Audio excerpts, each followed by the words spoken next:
binigay sa akin ni Doc Carlos ang number mo. Saan tayo magkikita? Saan ka na tao mo? Ang susunod na programa ay rated PG.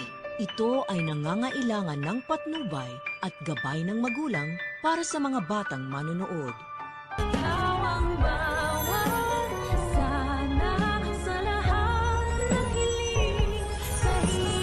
Kaya pwede tayo dyan.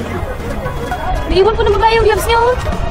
Makalipas nga ang napakahabang panahon ay hindi inaasahan ni Giselle na makikita niya muli si Eric at ito nga ang bumuhay at nagpalaki dito kay Justin na anak ni Giselle. Kaya naman biglang nagbago ang ihip ng hangin nang malaman ni Giselle na anak niya pala itong si Justin at parang pinagsisisihan niya ang ginawa niyang pagsampal dito. At kung sino nga si Eric sa buhay ni Giselle ayan ang dapat nating abangan. Samantala, tuluyan nang pumayag si Lynette na magpakonsulta dito kay Doc Denise. Pakiramdam niya daw kasi ay parang may mga tao lagi na mananakit sa kanya at feeling talaga ni Lynette na masisiraan na siya ng bait. At matapos nga ang kanilang konsultasyon ay makikita na lang natin ang mag-inang Lynette at Annalyn na nasa Nagoya, Japan na at makikita pa nga din nila doon si Doc Lindon. Masayang masaya si Annalyn na magkakwento kay Doc Lindon ng kanyang experience sa Japan. Masayang masaya daw si Annalyn dahil first time niyang sumakay ng eroplano at kasama niya pa ngayon ang kanyang nanay na first time din naman na mag out of the country. Tatanungin naman ni Doc Lindon si Annalyn kung ano daw unang naiisip nito kapag binababanggit ang bansang Japan.